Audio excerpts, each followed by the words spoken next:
Hi guys, and welcome to a new video from me, Taffy Coins, aka Kyle on the Carpet. So just on this video, I'm just going to be talking a few things just about selling coins for profit. So when you're looking at a coin, if you're looking just to flip, there's lots of things just to consider. So basically, think about first of all what motivates you for doing it. You have to think, are you really doing it just to make a bit of money just on top? Are you selling just to shave off the price of your other coins, or are you just looking purely just to make some money for yourself, just business wise?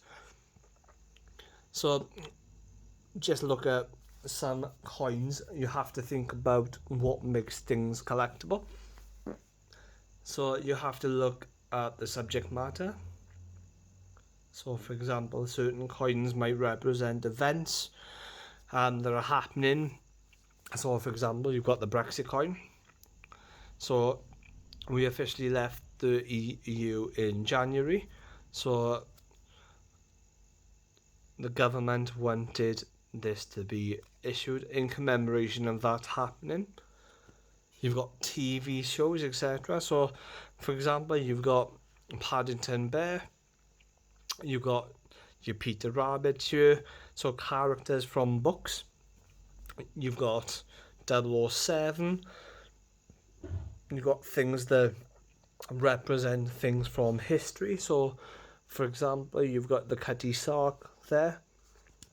You've got coins that represent famous figures. So for example, you've got the Stephen Hawking coin here as well. Should always think about different things. So for example, the value. So how much are you paying for a coin? When's it being released? So with something like this, I paid about £65 just for one of these each. You've got to consider the metal. So for example, these are silver, that's silver, that's silver. You've got older pieces from different monarchs as well. So this is just an old Queen Victorian Jubilee head crown. You've got things to consider from different mints as well, what makes it more collectible. So for example, that was released from the Royal Mint. You've got these were released from the Royal Mint. So you've got these which were released by the Westminster collections, so which tend to be a lot cheaper. So you usually got like the blister packs, so the brilliant and circulated packs released from the Royal Mint. If you don't fancy paying £10 each for it, you might be able to pick up something like this for around about £4 to £9, depending if it's a 50p coin or a £2 coin, and so on. You've got other commemoratives then, which are like this, which is from the Pobjoy Mint. So mintage as well, you need to just look out for. So you've just got, for example, it says right there. So these were minted and have a limited issue of £2,750. 2,750, sorry. So there's lots of different things to consider. So that's just some ideas. So when you're talking about mintages as well, so for example with silver pieces like this, things like this coin's not entering general circulation. So these were limited to 7,000 7,000 in total for different types of representations. Limited in this presentation of 5,500. So when these were released, these were about, I think I paid about £65 for this because I had to buy it from CPM Coins, so it was more expensive than the Royal Mint, just because they sold out of the Royal Mint so quickly. I just wanted to make sure I had one. So these in circulation, so not in this type of presentation, there's over 10 million in circulation themselves, so it's not exactly a hard coin to acquire. These were the Paddingtons. They made them with a mintage of about 60,000. And then with your Peter Rabbits, I know these for a fact were 35,000 because these were the 2017 ones. So there's lots of different things that just affect it. So some people, like I said, with mint, some people prefer different types of mint. Other people just will collect anything. So you've just got to focus what you want when you're flipping.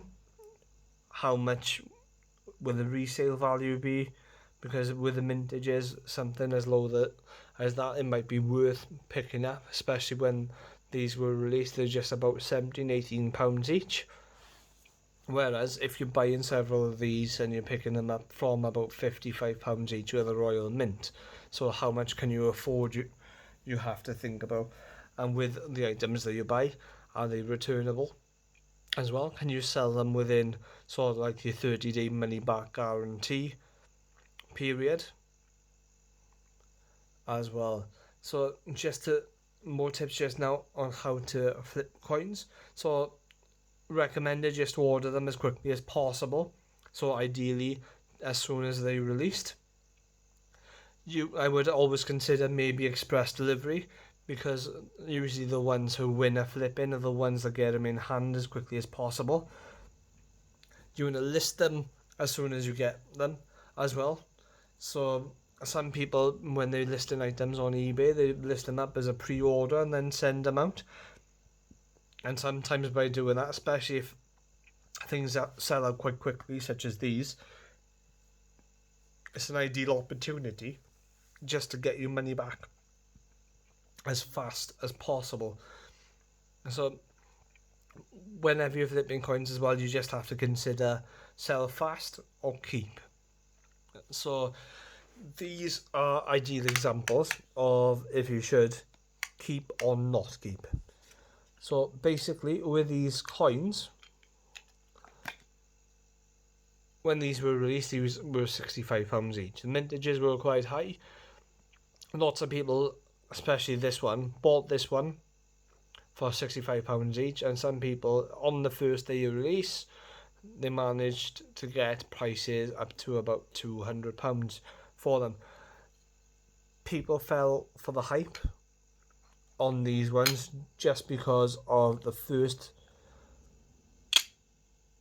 Harry Potter Peter Rabbit coin that was released, which still commands a price of approximately about £500 as well. So it just entirely depends upon that. Now, when you look at these, because they were overproduced with a mintage of 35,000, these were 60,000. Usually around about Christmas time, the Royal Mint do sales.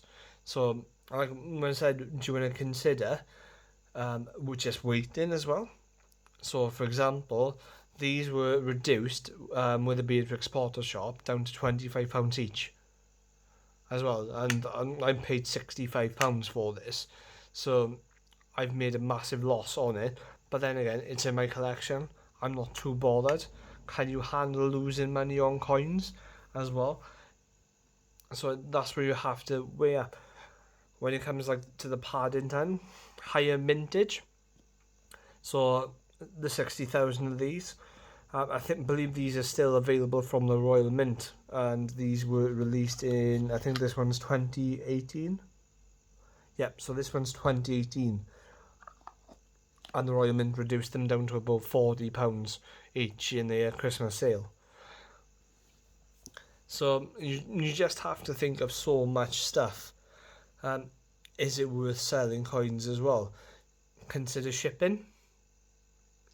So you just have to factor in all the different costs.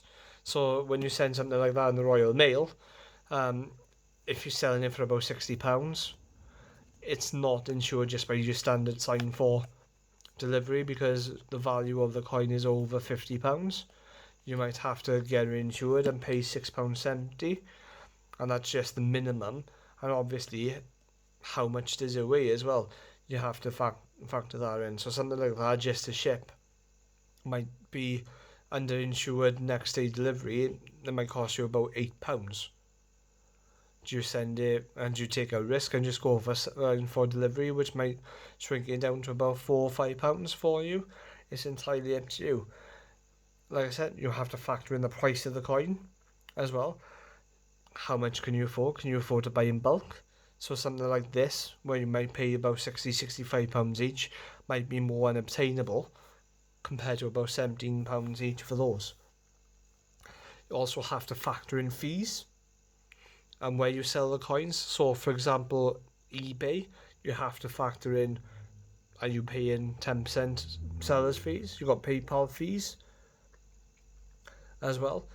Do you have to, if you're selling them on like a website for your own business, are you paying credit card fees or transaction fees, where credit card like Visa or MasterCard might charge you about 3% per transaction as well. You have to consider what would add value to the coin as well. Is there something that you can do? For example, cleaning. So where you have something like that, which might be a little bit dirty and grubby, would it be more appealing if you just wiped it? Normally, lots of collectors prefer the dirt and the toning on it, sort of like an older silver coin like that. Grading, I've already mentioned in other videos. I would have a look at my grading videos. For example, some coins that you can grade are just double, triple, sometimes quadruple it. You've got the 2-ounce Elton John coin, which was released in gold. When that was released, it was about £4,500. It was listed by the Royal Mint, so already a high premium. In one of the recent coin cabinet auctions, it's sold graded at a PF70 for £19,000. So, and you factor in grading, have to factor in time as well. So when you're sending off coins to be graded, the turnaround, if you're sending them over to like NGC or PCGS overseas, you might talk about a 6 weeks turnaround. By the time that the coin gets sent off, gets graded and returned to you. Is something a limited edition? How limited is the mintage? Like I mentioned, like with this being like £60,000, so this sells on eBay at the moment for around about £35 to £40. Sometimes you might be lucky just to get it cheaper, whereas a coin like this might sell for about £40 to £50 on eBay.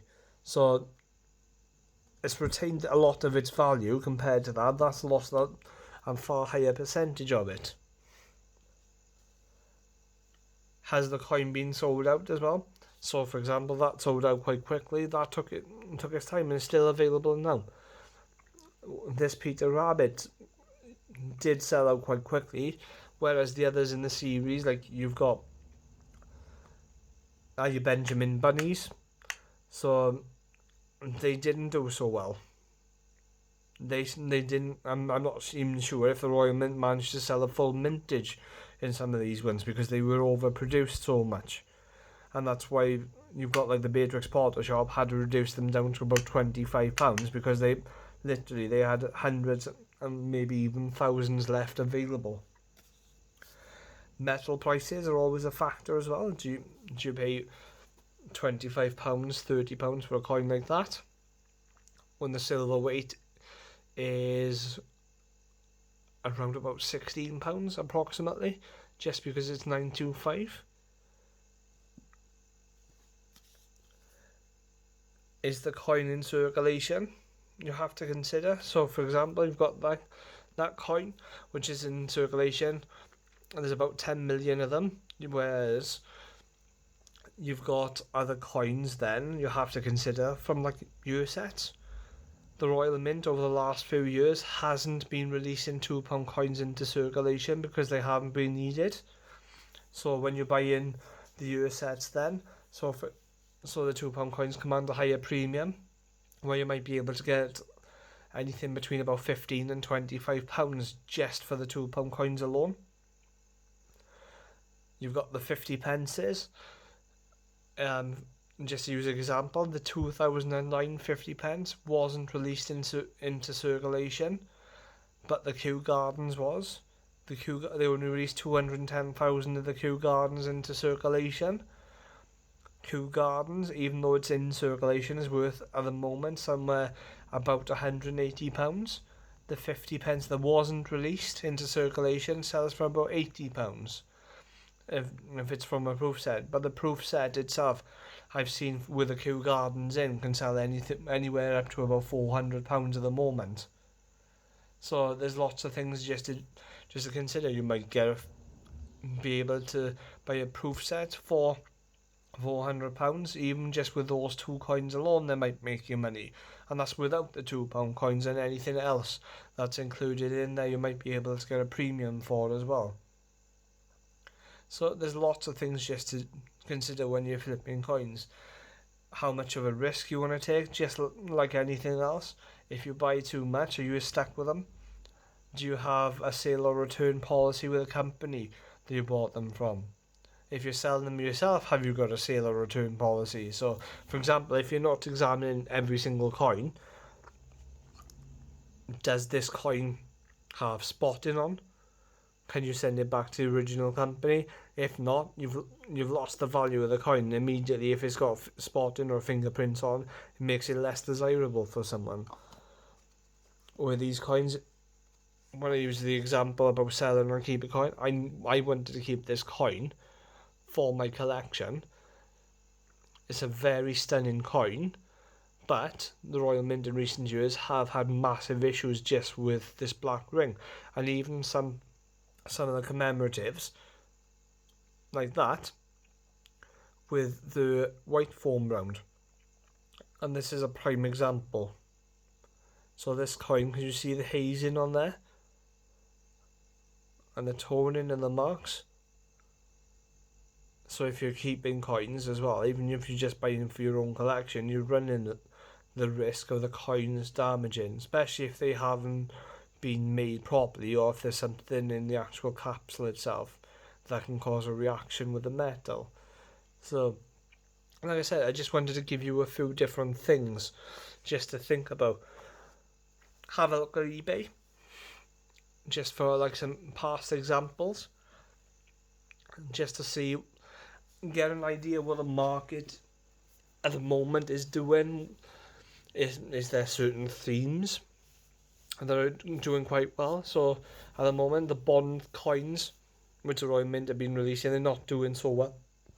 They've been over minted, most definitely. So it just depends upon what your preference is as well. So you might just want to buy one or two. You might want to buy 100. Like I said, you have to make sure you can afford to flip coins and just get the amounts back, because you can make great gains and great losses at the same time. You just have a lot to think about, and just before you take the plunge of just going into such a big investment or even a little investment. Alright, so thank you very much for watching, guys. Please take care. Don't forget to like and subscribe my videos and hit the bell for notifications. Thank you. Bye bye.